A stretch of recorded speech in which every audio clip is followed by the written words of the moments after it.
our next guest, Alvaro Franco. What's going on, man? Thank you, Phil. It's great to be here. Thank you for having me on, and looking forward to making history. I'll drink to that, but I got nothing except water. Same. So, what you been up to? I haven't seen you since the Triborough Film Festival. What's new?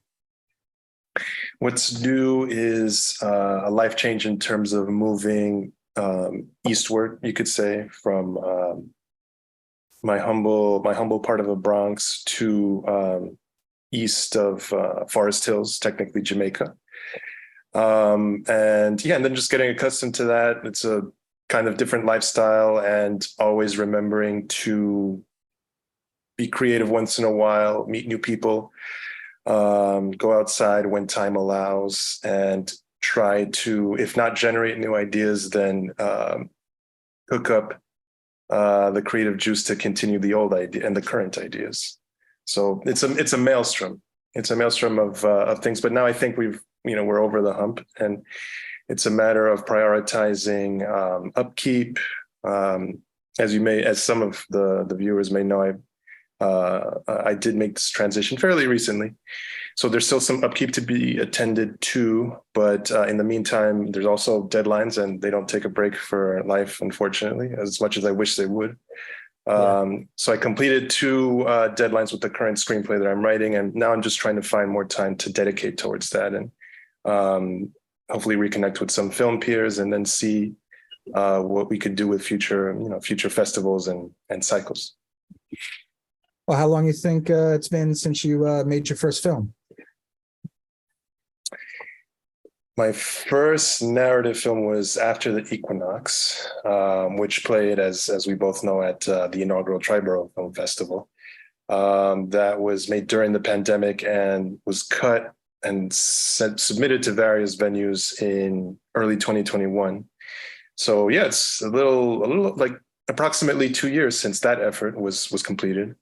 And now I felt this way for a while, but I feel more than ready to move on to the big leagues.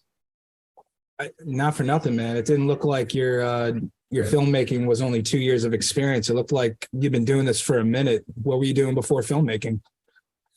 I wanted to be an actor initially. I'm sure that you could probably answer some of my questions at another time about that. But I turned to that just so I could exercise greater control over my own content and the type of stories that I wanted to tell. But I'd been doing filmmaking on and off for 10 years. I was formally educated in narrative filmmaking, and that's where I got my degree in undergrad. And afterwards, due to lack of resources and not that much experience in After Effects, for example, I wanted to seize the climate of the day. And this was right around when I was in my own, I was going to say between sophomore and junior year. Occupy Wall Street kicked off as a nationwide movement, and my campus was involved in a lot of protests. So I took advantage with my camera to document all that stuff and cut some montages and short documentaries in the op doc format that New York Times popularized. And then see how far that could go, and if any festivals would accept it and play it and program it. And my first piece about that did get into the inaugural Contra film series, so I am an alumnus of that as well. Nice. And my heart really lied with narrative filmmaking, and it's only recently, ironically, when the pandemic happened and I wanted to make the best out of that year, that I said, and I already written it before the outbreak. I said, it's small scale. It wouldn't involve that much personnel. It's not crazy ambitious. If the people still believe in it, then why don't we just go ahead and shoot it? And here we are 2 years down the line. And, already ideas already in place for the second feature script that I'm actually in the middle of right now, and seeing how we can realize that in the next 18 months, hopefully. But yeah, formally trained in narrative stuff, did documentaries, I would say more or less well-versed in that just out of necessity. And now that I think I've gotten a sort of handle on narrative technique. I want to apply what I learned doing documentaries of various lengths and apply it into more narrative projects. Oh, right on. Were there any documentaries that maybe you wanted to make, perhaps like regarding the Occupy Wall Street movement? Sort of. I had a hard drive full of footage that was tragically lost, but that contained a lot of stuff that I had captured on and off, I would say, before my last semester of undergraduate school.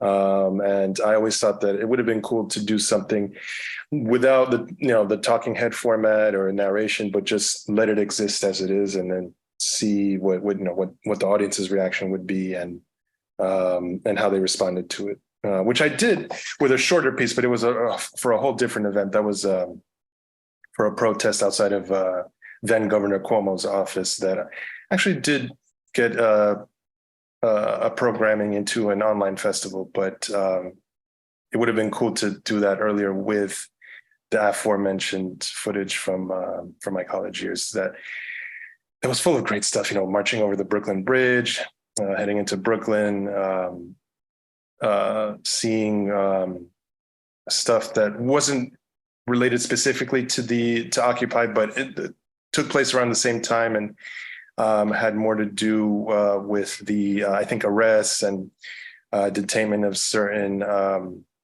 certain teenagers or young men under 25 that were either detained or brutalized by police, and which also happened in Brooklyn around that time. So it was like a perfect storm of these events, and unfortunately, that stuff got lost. But that's something, in a perfect world, that's something that I would have loved to show the world.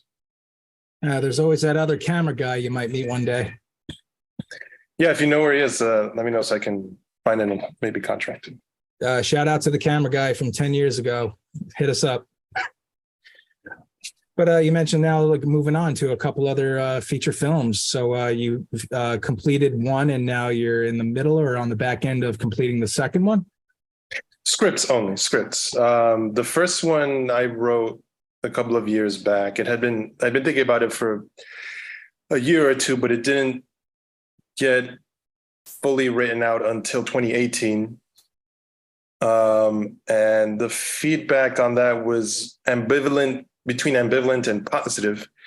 And I think the one piece of advice or the one piece of feedback that I got that still stuck with me was that it had a little too much speechifying. I'm paraphrasing, but that was the feedback that I got from a reader at the Austin Film Festival. And I took it to heart. I was like, yeah, it still needs a lot of work. And even now, when I show it to people who've graciously offered to read it, I give them the forewarning of like, it has its heart in the right place, but it needs a lot more work. But after that endeavor, I met a really good guy who's become a close friend and who kind of pitched me informally this idea in the genre of magical realism, and which would also be bilingual and would appeal to the Latino community, that hadn't quite been seen before, or portrayed an aspect of Dominican culture and Caribbean culture that hadn't really been seen before. And I thought that it would, in whatever genre or whatever format it was written in, whether it was a novel or a screenplay, that it was a terrific idea. And I just committed myself to writing it and fleshing it out. And it's one project that I've been generally excited, for a long time now. And I just want to see it through its completion, and hopefully we can raise the funds and get the script to fighting weight and make the pitch deck as good as it can be, so that if we run into the right person, we're able to say, well, we're ready to go, with or without outside help. And if you want to help us on this road to completion, then here's how you can help us. Oh, right on, man. So what kind of budget are you thinking for this feature? Well, it could be easily done. Like I'm envisioning a cast of unknowns, and nothing too logistically heavy, nothing too demanding in terms of visual effects. It would be shot in 2 countries, Dominican Republic and over here, United States. And I'm no, budgeting was unfortunately something that I was not too educated in while I was spending time in my formative years in City College. I think that's actually a problem with most film schools, in my opinion. The business side isn't really emphasized enough. But if I were to guess, it could be easily done for 50 grand in the grand scheme of things, because obviously every director wants the most amount of money. It wouldn't really necessitate a $1 million investment, although, $500,000 would be, or even 1/10 of a million would be nice. But I think to have the greater creative control and not be subject to the whims of, a mega producer or even a distributor, keeping the costs low, 50 grand, sounds about right. And we actually budgeted, the producer of my last project was kind enough to collaborate on a proposal where we budgeted like the proof of concept version of this idea. And it came out to about, $30K plus some overhead. Sure. So I think it could be the feature. I don't think would be that much more expensive, maybe double the cost, 50 to 60K. Yeah, quality though, right? It's probably going to be epic. Well, I think that's the same amount more or less as Darren Aronofsky's first film. Obviously inflation and, it's been many years removed since that, but I think we could get away with it. You're thinking like a producer. I have to. I mean, it's not my strong suit, nor do I really want to do it, but it's one of those things that I guess every upstart director kind of has to figure out. Get practice as a line producer, that'll help you like really keeping time and staying on schedule. Yeah. You said it. Took the words right out of my mouth. That's a good place to start before, I guess, maybe being a director, if you need some reps, but still be on set. Something that adds value to your skill set, probably the line producer, because if you could do that, you could probably direct as well. Oh, and also something that I try to use to this advantage of being a director or having a director mindset is having a background as a community organizer, because I find that I think my stronger suit is in helping actors or eliciting the right performances from actors, and I don't want to say help deal with their insecurities, because some of them, are valid. I'm not being a working actor, who am I to judge? But I'd like to think that in being compassionate with my sort of experience in taking everyday people and helping them mobilize towards a goal that benefits not just themselves, but their whole either immediate family or community, right? If we're talking about a tenant association, I would argue that those kinds of skills are transferable to dealing with a small army of people that is in a completely different context, the arts specifically, and help them all realize and mobilize their best abilities towards this one goal that would benefit everyone and makes everyone come out equally well, which in this case is your vision, the director's vision. Sure. And with a project that everyone's proud of at the end of the day to show up, for all that effort. Well, what was it that kind of sparked your interest to ever get involved in filmmaking to begin with? I think I just saw it as a window to another reality when I watched movies a lot as a kid. I did not grow up with immediate family. It was just me, my sister, and my parents. So I didn't really have that sense of community that a lot of people take for granted if their family had been in a certain spot for several generations or had remained in the same neighborhood for decades, and had family there that established its roots. So, and we moved around a lot too. So I did not have the easiest of times adapting to new places or, making friends every time that we moved, or that I started, first year in high school, or the middle of college, for example. So I tended to, and my interests were not the same as everyone else's. I didn't follow sports that closely. And everyone, I was, I think, one of the few Latino, let alone South Americans, one of the few Latinos in my classes. So I found it easier to retreat and learn more about life and about the whole world out there, other than just, the few hundred feet in front of you, through films. And my dad kind of gave me a head start on that. I didn't grow up in a household, playing video games. My parents were too happy to point out that I watched too much TV as it was. But I have to credit my dad for introducing me to some 70s classics that even today not a lot of filmmakers know about. And I'd like to think that I had a jump start and knew what actors I liked, what type of genres I preferred to watch, and gravitated towards stories that had something. I didn't realize, I couldn't articulate it back then, but gravitating towards stories that had something to say and could teach audiences about how to be better people, or what to avoid in relationships, and how to vicariously live through someone else that was making the wrong choices, but that you could safely appreciate because you were just an audience member and you weren't actually robbing a bank and dealing with the consequences, or cheating on your spouse and then trying to cover it up. You got to see it in front of you, but you didn't have to suffer as much as the protagonist. I hear you.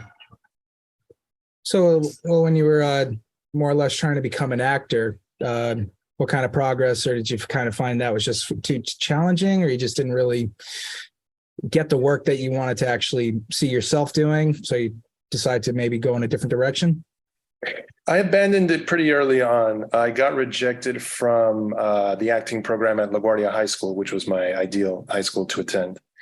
Plus, around that time, I had started getting involved more heavily towards the behind the scenes. And around that time, I also got enrolled into a summer film school that at that time was just starting out. It's just getting its foot in the door. It was it was a nonprofit called the Ghetto Film School, which now is greatly expanded. Yeah. Are they in Mott Haven? Yeah. I've been to I think it was Bronx 48 Hour Film Festival. They had their premiere there this past year. Oh, okay. I didn't see you there. I don't know if we were at the same event, but I know the OG headquarters are in that part of the Bronx. Yeah. Yeah, I got to meet the director, one of the first, or the executive director of the school. He was one of the first students to go through the school back in the day. But I guess that's ideal, because they are like he showed me, the back room where you get to see what kind of equipment these students get to work with, and it's pretty. So what was it, free? And then they just depend on nonprofit donations to keep the school running. Yeah, I mean, now it's more. The infrastructure is more developed than when I first got enlisted or was lucky enough to be accepted into the program. But yeah, I mean, now they cultivate donors from all over the world. They have a branch in London and in LA, obviously. And the types of celebrities sometimes that they can get is impressive, to say the least. Not to mention the extracurricular, like the way that it's set up is that the teens, during the summer, and then as they work to complete high school, they do that first thesis project. And then afterwards, they get recruited into different opportunities that take them, that continue to take them well into the industry and also around the world, including the launch of the first international thesis that they just did a couple of months ago, and which also, I think, I don't know if it premiered yet, but they shot it in Iceland, just to give an example. But back then it was just starting out, and I remember that we had to meet during the summer in St. Mary's Park. I think it was the recreation center that was used by the Department of Parks and Recreation. So to remember that and then compare it to where they are now is always a trip. It was a great school, for what it is. Really, really nice spot.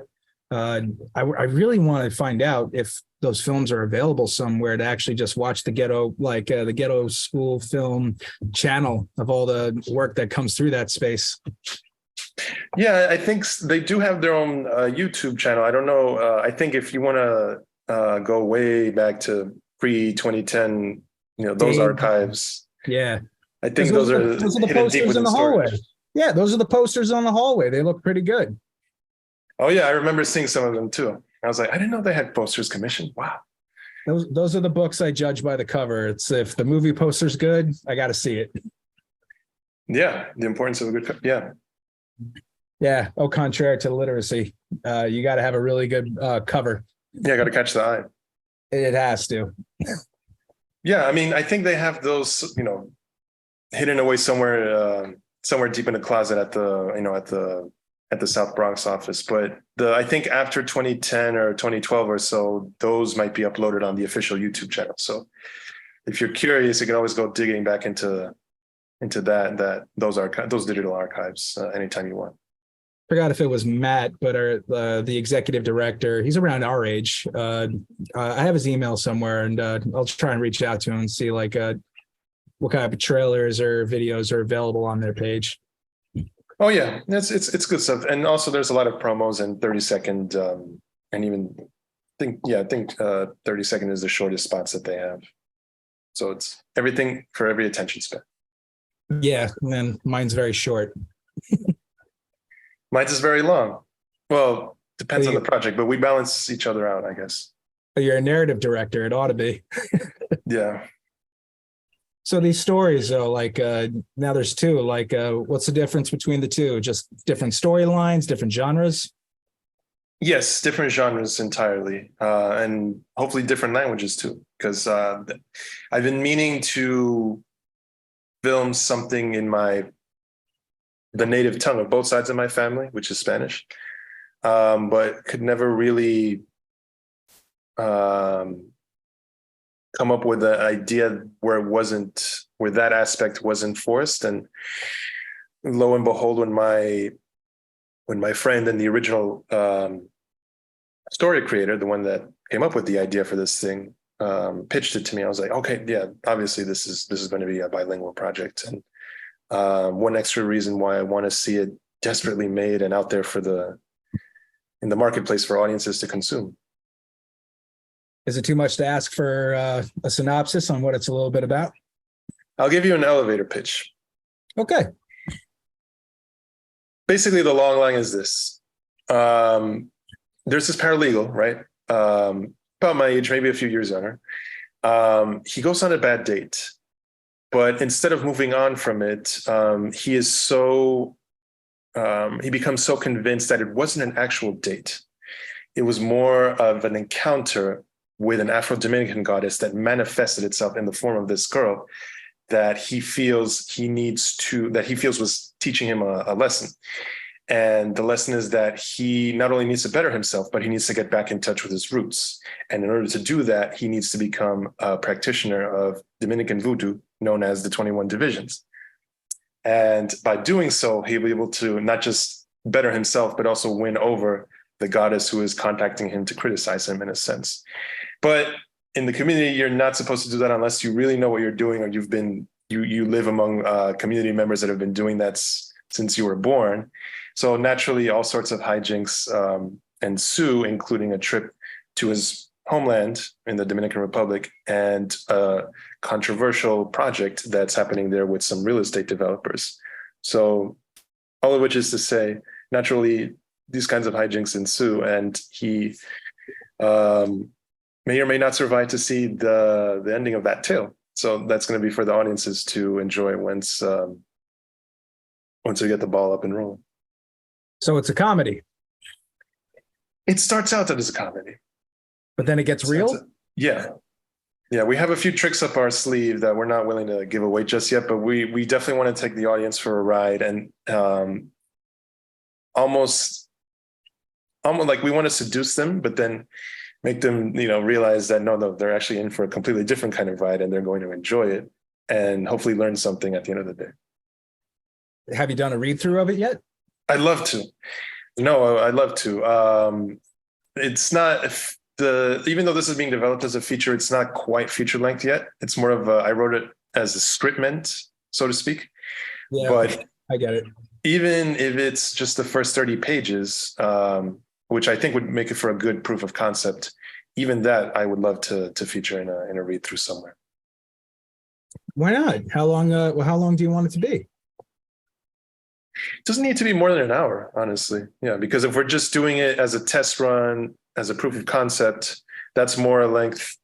That's more or less the length of even with the whoever's reading, whether it's myself or someone else reading the stage descriptions in between the dialogue, it wouldn't take more than like 45, 60 minutes.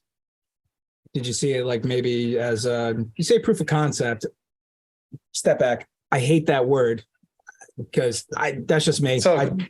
I don't appreciate it. I don't like it. I don't respect it. Proof of concept. What does that even mean? But anyway, that's just me. Those are my feelings too. I'm just being diplomatic because I know this is going to be broadcast to the public, and I don't need a. Last thing I would want as a Hollywood executive to say, this guy, he's trying to solicit he's trying to get our attention, but he says he doesn't like to do things our way. Anyway, well, oh God, I forgot even what I was going to say now. Damn it. I'm sorry.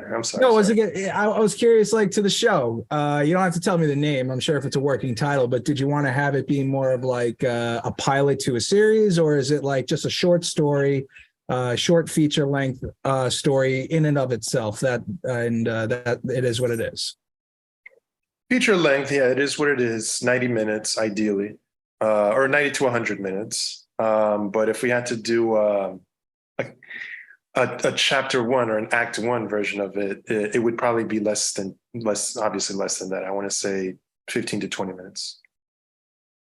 Did you want to just do something small to prove the concept, or is it more like do the reading, raise the money, and just shoot the whole thing? Probably the latter, yeah. Like, and by shooting, it's not about getting a 4K camera and getting a. I mean, yeah, that would help, but honestly, I want to do it like a test rehearsal. So like the way that the John Avildsen method, as a friend of mine described it, like John G. Avildsen, director of Rocky and the Karate Kid. He actually had a YouTube channel before he passed away. And one of the things that he uploaded there was a very primitive, like almost like Super 8, but like VHS version, very stripped down. No real locations to speak of, and the audio wasn't that good either. But it was a very stripped down, minimalist version of the Karate Kid so that the actors felt comfortable performing the roles, delivering the dialogue, and just comfortable in their own skin before the stakes got raised and there was actual money involved, and they went out and shot the actual feature. It was a good test run with limited stakes and limited technology to really see what it was going to look like. So that way, when they got to set, they could waste as little time as possible because they had already performed the whole thing, almost like a dress rehearsal. So that's what I'm open to doing. So you want to like do a little rehearsal footage, get them comfortable, have the footage, use it as like a resource to educate on how to, like, this is what this moment means, kind of like the blocking, the blocking and everything. That's smart. Like we did that a lot with football. But there was no take two. You got to learn from your mistakes and then apply it next week. Yeah, almost like live TV. Have you ever like directed any television before? No, I'd love to. I cannot afford to be picky. Since I don't even have representation, I will take any paid assignment that gets thrown my way, whether it's a commercial for dog food or a music video. I'll do it. Anything. You're proving your own concept as a director. Yeah. My soul is not for sale, but if the money's right, or if I get along with the personalities, it's fair game to me. Get the reps, get the experience, start letting it pile up, build your network. Mm-hmm. Well, just to kind of go back, you had mentioned after the equinox. Now that was I gotta say, that did not seem like a first time filmmaker's film. What brought you to actually make that story? Oh, I wanted to do something with my coworkers who I felt had sufficient enough charisma to, be comfortable with performing on camera. And I wanted to write something for them, especially after Carlos, the actor who played Manuel, the more spiritual character, told me that he was an actor an actor with some experience, but who would actually who had felt comfortable around other actors and had some experience with the craft. And I thought, okay, great, this is an opportunity. You and I know each other. We work together. I want to do something small scale and for fun and just throw it out there. And that's how that came about. And as I said, it was written before everything was locked down. And we obviously had to wait for a few months, more than a few months, until the city tentatively started reopening public spaces again. And I had the park in mind. I had done location scouts before. I had brought the project to the actors. So once, one by one, some restrictions started getting lifted, we went back and, made sure that we coordinated everyone's safety. And then we planned out a couple of weekends ahead of time when we can roll cameras. And we just went out and did it with as limited risk as the smallest amount of risk as possible. Welcome to Happy Corner. This project strives to make safe housing areas for stray cats at an affordable price. It's so easy to put together that even your children could have fun making one. Help keep cats and other animals safe with their own little Happy Corner homes. You can help this project become a reality by donating to the GoFundMe page. Happy Corner homes are a great way to show those animals in need it's okay to be happy. So you wrote that story as well? Yeah. Oh, I just curious, like what for those I'm sure I'll be able to play the trailer of it at least on the episode, but for those just listening or tuning in, what's that story really about? After the Equinox is about two characters that by happenstance run into each other at a park. And they have vastly different backgrounds. One of them is he never says it out loud, but you could call him a self-proclaimed finance bro. The other is more of a spiritual guru type. And the stakes of that is basically an interaction between both of them, where one of them, the finance bro, may or may not be trying to recruit the spiritual guy into a financial scheme that he promises will deliver. Right. So the outcome of that is not really determined until the end, when the rug gets kind of pulled out from under the audience. But in trying for the audience to try to decipher, okay, which one of, like, is this really BS or is it not? Or is there an angle that we're not really considering? And it's more verbal than anything, but I wanted to make full use of the location, which is why I chose Van Cortlandt Park, because it's part of the Bronx that doesn't get seen too often and it doesn't get filmed in too often. And the location matched with the characters, I thought would make for an interesting enough story, as a short comedy, to show, that part of the Bronx that isn't really typically featured. I mean, certainly not Joker, not as much as, the steps from Joker and Joker 2, but yes, that kind of changed the game a little bit, huh? Yeah, we wanted to, expose some other parts of the Bronx and say, hey, it's not all about that, or it's not all about the Get Down and other typical Bronx productions. It's about the parts that you haven't really considered and are also worth exploring and showing respect to, but just exploring and realizing, there's a multi-layered aspect to that borough, and more to consider than just your typical assumptions that people have about the Bronx. But yeah, in a nutshell, that's the story of After the Equinox, and why I wanted to make it, and the expectations that I had for the audience going in. Oh, right on, man. And was that the first festival that you actually got to premiere it at? No. Well, it is the first Queens festival. Thank you very much. But we, in the year before, we had managed to win an award at the Latino Film Market for it, and we also did some online festivals. And then, actually, I'm lying. Strike that from the record. This is actually the second Queens Festival, because a lady named Adrienne Whaley, if I remember, she recently had a birthday, I think. But she accepted the film into her festival, which was called the Queens Underground Film Festival. Oh, yeah. And that one, you know, we had a nice little. It actually played in a couple of iterations of that, which I'm also grateful to her for. But yeah, that's the sort of road that the project had in the different venues before being programmed for Triborough and before we can find some kind of online distributor for it. But we did win an award at Latino Film Market. We tried to get in a couple of the high profile places, obviously didn't get accepted as otherwise you would have heard about it. But I certainly was happy with the exposure that it got, especially when it got accepted also into the Ecuadorian Film Festival. So I could feel a little cultural pride about that. And yeah, my goal was to take it to as many local festivals as I could that were happy to program it and then could add to the profile of the film and then use that as a stepping stone for everyone onto the next project. Very good, man. And speaking of your next project, which of your two projects would you like to pursue first? Well, the one I'm actively pursuing now is the binational, bicultural, bilingual magical realism story.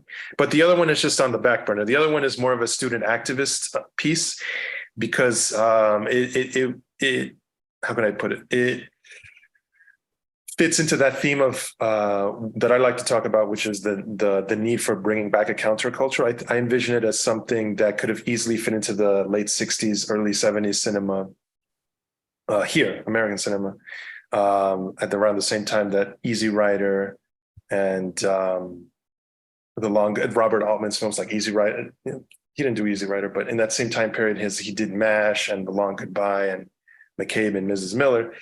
You had 60s films like Bonnie and Clyde and Easy Rider, and stuff that had to do. This guy, named Paul Williams, he also did a great couple of late 60s films, but it had that same. They all had that same kind of irreverent attitude about the establishment, people, how they related to one another, how they spoke truth to power, or the need to speak truth to power, and that first project that I wrote, which is now on the back burner. I envision it as something that could have easily fit into that time period, and it's not going to be abandoned. But this other project right now that I'm focusing on, I think, has a little more relevancy and urgency, and urgency in the sense that it could connect with a wider audience at the moment than the other one. But I'm not discounting the other one just yet. It's just occupying space in my head until I can commit the time to flesh it out and really make it the best that it can be.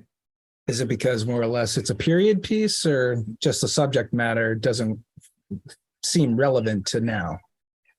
It's just a subject matter. I always try to do relevant projects, but I think that one, I don't, it's harder for me to find something to say, or like to streamline it as well as I can do with this other piece that I'm developing right now, and hopefully can see realized in the next 18 months or so. The other one is just, it's more political, and it has to do, I don't know, it has to do with more working class themes that the great author John Steinbeck would have tried to tackle. And I think there's a time and a place for it, obviously, but it's, I don't know, like I don't feel like the sense of passion that I had while writing it and, was putting it out there in the written word. I wouldn't say that it's evaporated, but it's, I feel like the instrument that resides within me, that resides within my soul as a filmmaker, is kind of pointing me towards this tale of magical realism. And it's not a documentary, right? It's a narrative. Right. It is narrative. It's narrative, and it's based on some of my experiences plus current events that were going on while I was writing it. Oh, okay. Yeah. Well, I think you'll know, especially as it's as the baby daddy, I guess you could say, where you'll know when the time is right to actually bring it to life. Right. But like, It needs a lot more work. That's why. Yeah. well, I didn't give it. You got to give yourself some time, and Yeah. you're very well educated in style and how people have worked. Mentioning several directors, and did that have anything as far as your influences on certain directors on this your favorite films? Because I know like Francis Coppola was on the list, but like with Apocalypse Now is one of your favorite films. You got Blade Runner. I'm not sure what Shay is. I haven't seen that before, but Close Encounters of the Third Kind and Heat. I mean, you got like a Fantastic Five where it's actually pretty dynamic in style and theme. How come some of these films were your favorite? I'll try and I actually have a lot more favorites than that, but those, what I like to say is that those are the five that are in near constant rotation. And I think the quick reasoning I can give for each of them is that Apocalypse Now is the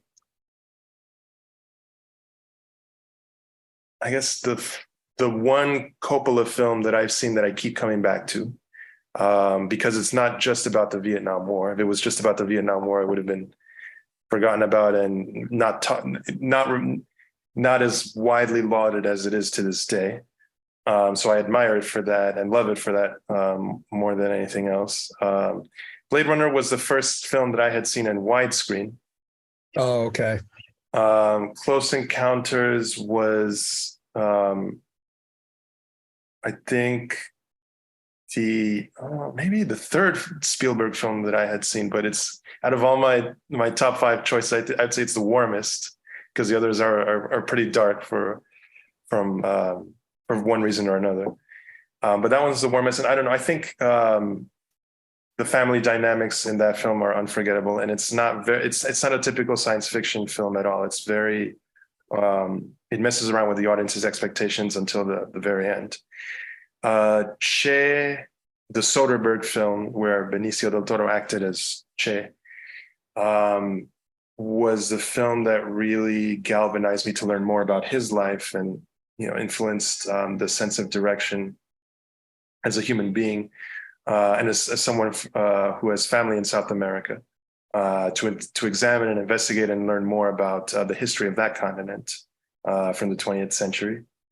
And Heat, it was the first film that I had seen the trailer for, and also the first Pacino and De Niro film that I had ever seen.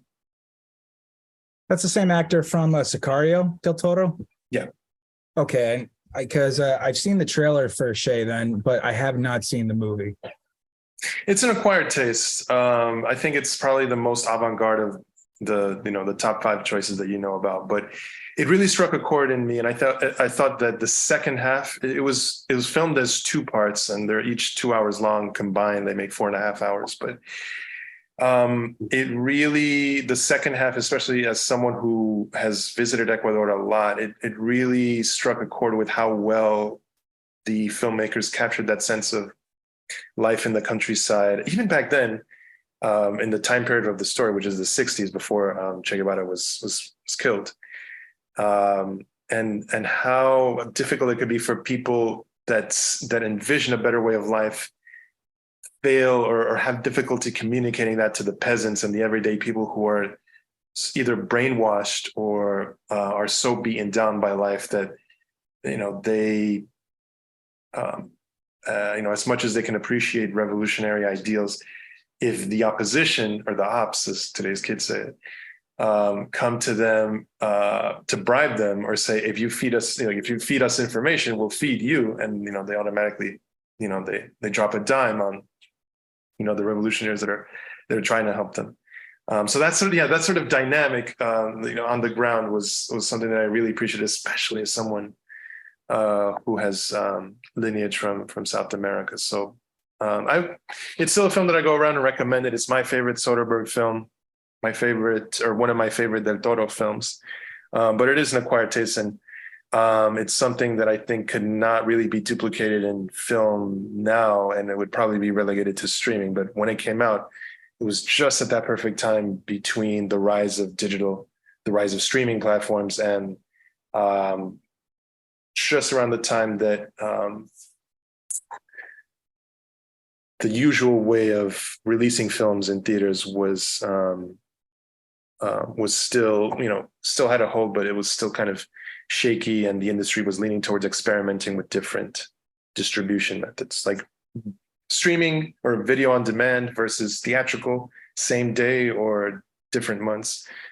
That's what I liked. It's for a film that's very experimental in its style. It was released just as the industry was also taking steps was also experimenting with distribution. Oh, you're very well educated, dude, because like these are some things that I've never that haven't really crossed my mind, Well, that's why I feel like that's part of my purpose at this point, just in making stuff, but then also shooting the breeze with people, so that they can understand what, sort of what motivates me, but then also what my general outlook towards life and culture and influences are, and the importance in having multiple how can I put it? Inspirations to tell stories about than the usual, stuff that happened yesterday or stuff that reappears on social media. I'm all about disrupting the formula. I think for me personally, the best way to do that is just to read up a lot about history, culture, philosophy, and previous film movements. So that's what that's what keeps my sense of adventure going, because otherwise I get bored easily. And when I get bored, it's hard for me to create and to imagine. I'm with you. Like if I lose momentum, I get stuck in a rut, and boredom happens pretty quickly. No, I can relate, man. So when do we expect to actually see any of your films to be made? I know it's going to be a long journey, but is it possible if you could get something maybe finished and filmed maybe within a year, possibly two? Yeah, we're aiming to do, like I said, I know you hate the term, but we'll try and do a POC. Yeah, a POC. All right, I appreciate that so much better. We'll do it. We'll do a POC 1. Right. POC 1. Yeah. You heard it here first. Yeah, right. And maybe a social media campaign to raise funds for that. But I've applied to a couple of fellowships, and that's still in the pipeline. So fingers crossed, we, if at least, third place, if we land in third place, I'll be happy. But obviously we don't want to rest too much on competitions, but I'm just focusing on getting the material out there to the people that are most interested in reading it, getting eyes on it, maybe even within the industry, and then slowly recruiting the talent that wants to be involved with it, either behind the camera or in front of it, and then see who wants to, take part in that temporary marriage. I hear you. I wish you the best of luck, man. I'm curious. I know almost nothing about your story, to the point where I gotta sit down and just listen to a read through of you and your team putting it together. Well, it'd be more than it had been on the back of my mind, but a read through is definitely one way that I imagined of getting some kind of traction and attention to it, and seeing, and then even modifying the story from that, because you got to hear it out loud. The subject matter is also something that I'm not accustomed to, to begin with. Therefore, for people that are experts and can inform me on the proper etiquette with regards to voodoo and the sense of culture and history that's been around it for decades. I kind of need to consult with the experts and then use that to modify or even improve certain aspects of the script.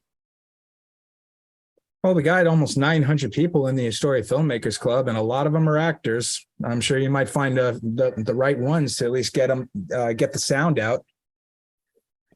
Yeah. I mean, from there, it's all about planning and seeing when the best time to do it would be, and hopefully a draft that's readable enough to them and that nobody would mind performing. You got to, once you start creating that momentum and you hear it out loud, you'll know what needs to be fixed, and you're one step closer to getting it started. Mm-hmm.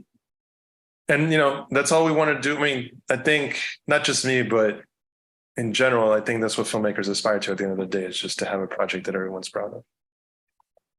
Don't you want to like make movies that you really want to watch as well? Right. It's part and parcel. I think you want to, I mean, I never like, after finishing a project, I never like going back to it because it sounds cliched, but you spot the many mistakes that you feel you made, and it's too painful or it's too self-conscious for you. But yeah, I mean, big impetus for like, if your heart has to be really in it and you want to dedicate that much time, especially if you've got a family, even if you want to dedicate that much time and energy to it, it has to be something that you yourself would want to see as an audience member, and not Sure. just doing it because someone else or some other entity is pushing you to do it. I know I say that only because like I remember when I was in film school, and I really got attracted to Billy Wilder's work because I've always been a romantic comedy type of guy, always been a goofball of an actor, could do some things certain ways, yada yada. But like his resume was really good, and he was actually intended on directing Schindler's List before Steven Spielberg had taken over, or did it at the request of Billy Wilder. He always said like a lot of things where he's been quoted, like if you don't believe in miracles, you're not a realist. And I always thought that was kind of interesting. But he always did say things like he wanted to make the movies that he actually wanted to see, and I think he kind of took himself out of the equation, where he put a lot of joy into his work, and I think that's what we all got to do as filmmakers. And I can't really speak as a director because I only made a silly like biopic about myself in college, where it was sort of like a spoof, but it turned out to be something a little bit nicer and more. But I don't have concepts. I have like written material ready to go. And that's what I don't like about the proof of concept. Like I got nothing to prove other than to just do, that's just me. Mm-hmm. But I too, one day would like to direct, got to just find my way as well, just like anybody else. Well, I mean, you've already kind of started laying the track for that with the Filmmakers Club and the endeavor and the effort behind putting together the festival. So I can't believe how big it's gotten. I'm shocked. I'm almost in disbelief, like I'm in a fantasy world. But I can't believe it grew as big as it is right now, and it doesn't seem to have plateaued. I'm taken aback. I really I'm really impressed. I didn't do anything nobody else is incapable of doing. I just literally started like saying, "Hey, want to join me for dinner? Have a drink of beer? Like, does anybody want to go?" And start shaking some hands. Everybody wants to do that exact same thing. I guess as an actor, and you're always unemployed, you're the guy who has the free time to actually, I guess, facilitate it. Yeah, the guy with the vision. Honestly, I just wanted to create something that I needed the day before I started going to college, a network, a space where I could find work, do work, get better, and make a living doing it, have a family, just like you said. Oh, by the way, you said that project was originally started as a biopic, right? Oh, the one about yourself? Yeah, it wasn't even supposed to be. We were just, it became that way because basically a filmmaker friend of mine and I worked during college in 2000. That was back in 2011 when we filmed this. It was like, I think over Easter break or spring break it might have been. And I was working at a pizza shop. I remember his mother and I crossed paths, and I introduced myself, and which led to me being introduced to him. And his name is Miles. Great kid. Probably one of the most outstanding stop motion animators I've ever seen in my life. And we just took it upon ourselves just to just go out and shoot something. And it turned out to be a full interview.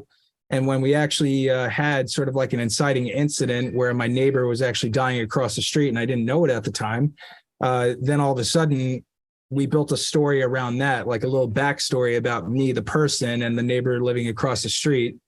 Talked a little bit about acting school. And then it kind of grew a little bit more from that point because I wanted to get everybody's point of view on me, like what's their impression of me. And up until that point, they've all known me for about 6 months, going to school every day together, and just to see, you know, what kind of impression I leave on people, and seeing a side of me that, you know, that they haven't seen, and getting the point of view on what people really do think of me, as sort of like as an interview and a biopic and a spoof on myself. But there was a little bit more to that story that, you know, we intended to do, because it was literally 1 hour long, and it was a documentary about myself, which had a little bit more of a perk to it because there was a lot more going on. Was that the same project where you dyed your hair platinum blonde? No. Okay. Platinum Blonde was my very first acting job, day one, and I really committed to it. And I was, you know, silly enough to experiment and try whatever. I did my first acting job in college, doing musical theater. Never done it before in my life, and I got to play one of the ducklings from Honk Jr. So it's the story of the ugly duckling, and I played in the ensemble, just getting my feet wet and singing, acting, all that good stuff. So I'm like, well, I don't want to be just any ordinary actor playing a duck. I want to actually be closest to a duck. So I dyed my hair. Could have fooled me. I was like, damn, I didn't know that Phil had auditioned for the local boy band. I wanted to, that's the project that I want to see. We later that year, after doing a musical, that's what really just, you know, kind of put me down this tailspin of acting nonstop, dude, because my first 3 months after that first opening, which was right around now, almost 15, oh my God, it was in 2000, it was 15 years ago this month. My very first musical, I guess it must have popped up as an anniversary picture, and I just reposted it. Yeah. The following 3 months throughout the summer, I did summer theater and did 3 musicals in 3 months, and did my first acting class the following semester in the autumn. And that's when I got scouted after that semester to do my very first short film called Village Music. And the next thing you know, 4 years go by. And then the next thing you know, another 10 years goes by, and here we are. Did the Village people at some point express interest? No, actually, I'm still waiting on a call back, but I think they're just, you know, not gonna. I think they're gonna pass. Okay. But yeah. You know, there's always the next musical. There is like I will say this though, because I'm sure, as you know, like making a living, getting a gig, you know, it's very hard, especially to want to do it long term. This one musical crossed my path where, you know, it was like really almost immediately after college. It was called The Guardians, and it was a Broadway musical about angels that actually are the guardian angels of Broadway. And I read the story. It's nothing like you would possibly expect, but it was so beautifully written that, you know, I still have the script to this day, still kept in touch with the writer, that honestly, like, you know, being a little bit more experienced, maybe do the role, but more so than not, I would love to actually produce this project in particular, because I just think it's a beautiful story.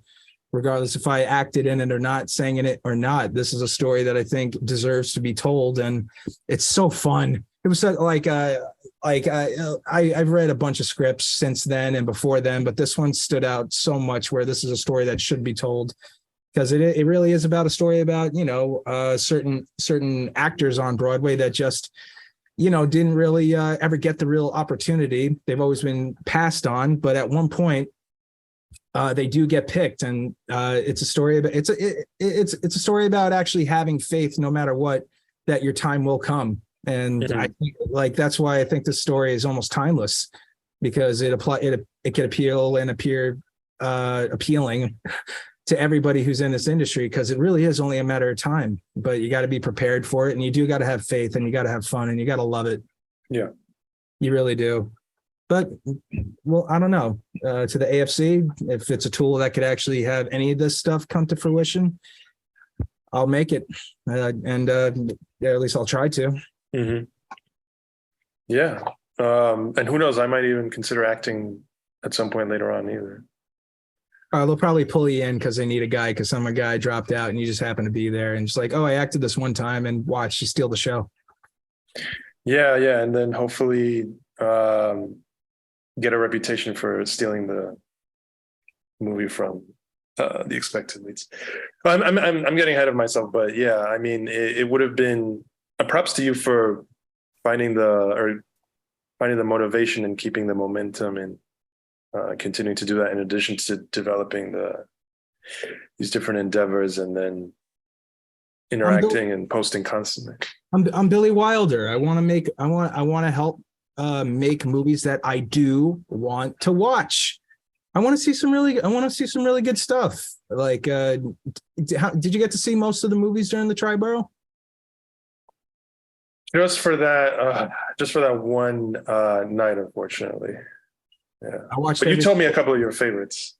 I mean, you have some really creative, outstanding, experienced filmmakers who really know how to tell a decent story, a phenomenal story, a great story, and it definitely shown. You know, like it really inspired me to do it again next year. I'm really excited for this summer to see what people are doing and what may happen throughout the season.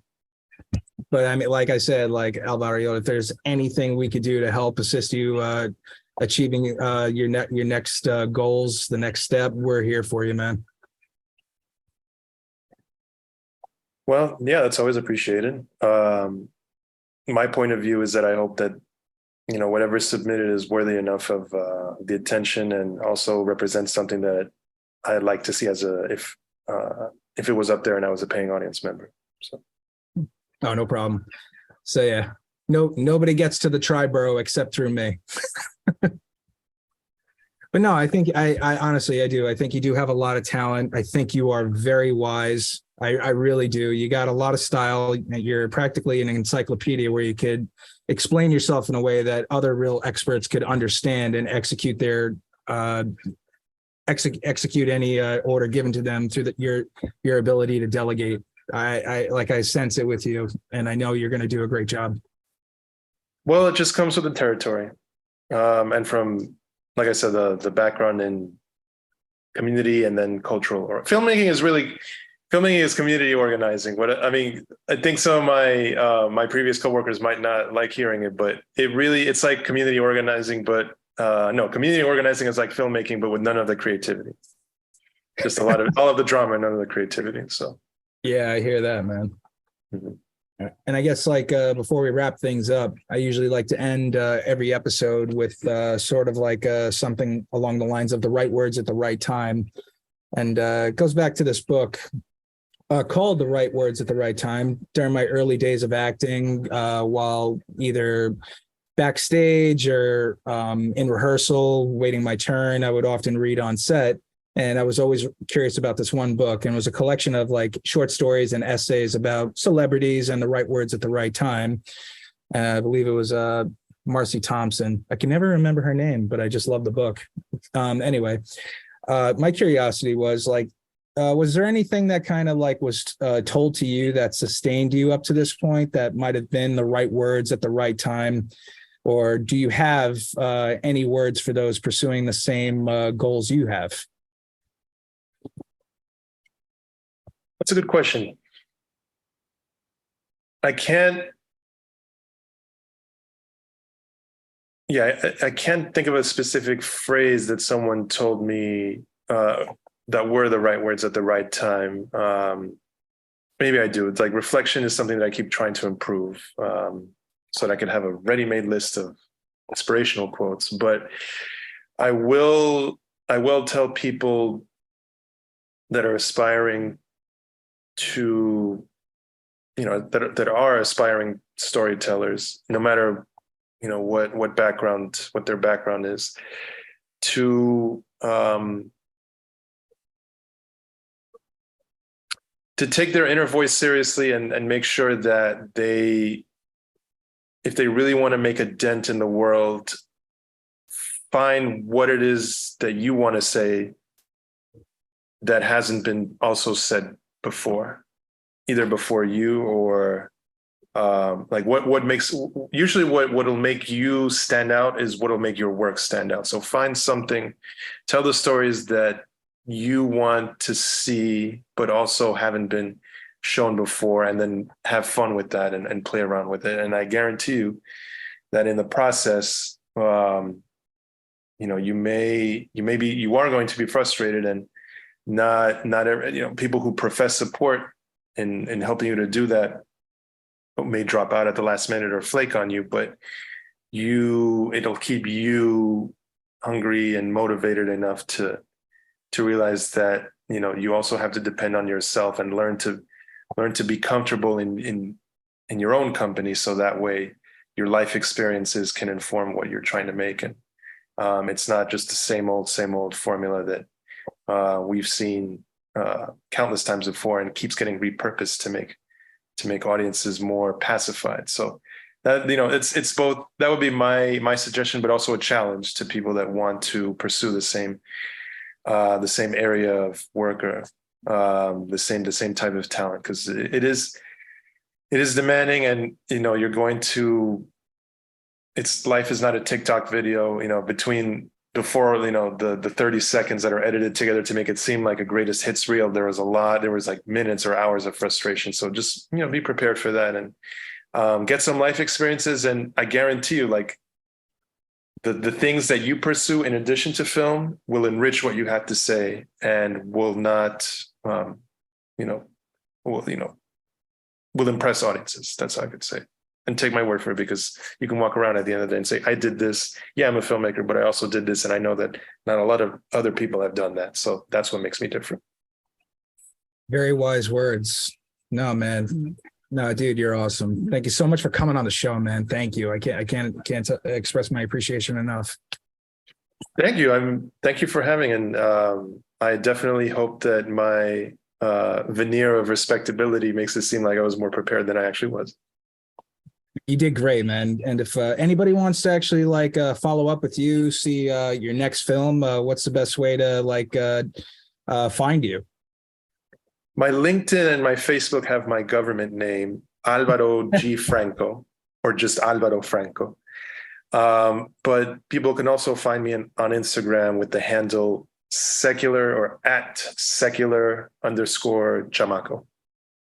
Oh, we're definitely going to have that on our Instagram to make sure that if they could just follow up, push the button. But, you know, Alvaro Franco, thank you so much for coming on the show.